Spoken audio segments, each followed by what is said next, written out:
കനത്ത മഴയെ തുടർന്നുള്ള മലവെള്ളപ്പാച്ചിൽ ഒരു നാട് ഒറ്റപ്പെട്ടിരിക്കുകയാണ്. ഇടുക്കി ഏലപ്പാറ കൊച്ചുകരിന്തെരുവിലെ 100ഓളം കുടുംബങ്ങളാണ് പാലം തകർന്നതോടെ ഒറ്റപ്പെട്ടത്. 2018 പ്രളയത്തിൽ ഇവിടുത്തെ കോൺക്രീറ്റ് പാലം തകർന്നെങ്കിലും നവീകരണം നടത്തിയാണ് ഉപയോഗിച്ചത്. ഇന്ന് ആ പാലമില്ല.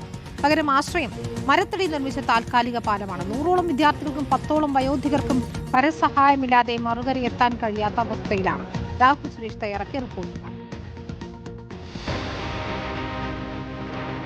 മഴയും നാർത്ത് പെയ്താൽ കൊച്ചുകരിന്തിരി പ്രദേശത്തെ ആളുകളുടെ നെഞ്ചിൽ തീയാണ്. ഈ കാണുന്ന വെടിക്കുഴിയാറ് കരകവിഞ്ഞൊഴുകും. മലവെള്ളപ്പാച്ചിലുണ്ടാകും. ഇതോടെ ഈ പ്രദേശത്തെ 100ഓളം കുടുംബങ്ങളാണ് ഒറ്റപ്പെടാൻ പോകുന്നത്. കഴിഞ്ഞ ദിവസങ്ങളിലുണ്ടായ ശക്തമായ മഴയിൽ ഇവിടെ ഉണ്ടായിരുന്ന പാലം ഒഴുകിപ്പോകുകയും ചെയ്തു. പിന്നീട് നിർമ്മിച്ച താൽക്കാലിക പാലമാണ് ഈ കാണുന്നത്.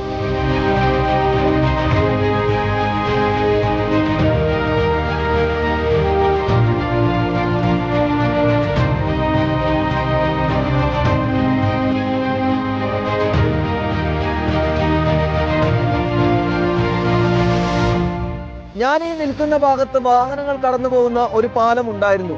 കഴിഞ്ഞ ദിവസം ഉണ്ടായ ശക്തമായ മലവെള്ളപ്പാച്ചിലിൽ അതില്ലാതായി. ആ കാണുന്നതാണ് പാലത്തിന്റെ ഒരവശിഷ്ടം.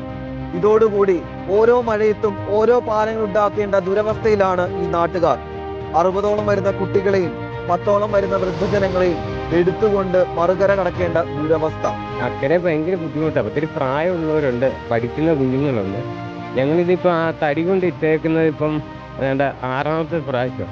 ഓരോ പ്രാവശ്യം വെക്കും അതെടുക്കണ്ടോ. ഒരു വെള്ളം ഇത് മലവെള്ളം പെട്ടെന്ന് വരും. ഇതുപോലെ 10-15 പിള്ളേരുണ്ട്. അവർ സ്കൂളിൽ നിന്ന് പോകാൻ പറ്റുന്നില്ല. അവർ വലിയ അവസ്ഥ അനുഭവിക്കുന്നത്. ശക്തമായ ഒന്നും ഞാൻ ഒരു ആശ്രയ കേസ് പോലും നടക്കത്തില്ല. ഒരു വഴിയില്ല, അതിലെ പോകാൻ ഒന്നും വഴിയില്ല. ഈ ഒരു വഴിയേ ഉള്ളൂ.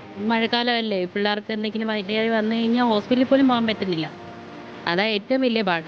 2019 ഇവിടെ ഉണ്ടായിരുന്ന പാലം അപകടാവസ്ഥയിലാകുന്നത്. പിന്നീട് മാറി മാറി വന്ന ജനപ്രതിനിധികൾക്ക് ഇവർ പരാതി നൽകിയെങ്കിലും പാലം നിർമ്മിച്ചു നൽകാമെന്ന് പറഞ്ഞവരെ പറ്റിക്കുകയാണ്. അതിപ്പോഴും ഈ 7ാം വർഷവും തുടരുന്നു എന്നതാണ് ഇവിടുത്തെ അവസ്ഥ. അക്കരെ ഒറ്റപ്പെട്ട് കിടക്കുന്ന 100ഓളം കുടുംബങ്ങൾക്ക് സുരക്ഷിതമായി മറുകര കടക്കാൻ ഒരു പാലം വേണം. അതാണ് ഇവർ ആവശ്യപ്പെടുന്നത്. വീഡിയോ ജേർണലിസ്റ്റ് ജിതിൻ മാങ്ങാനത്തിനൊപ്പം reporter Rahul Suresh, in reporter, Idukki.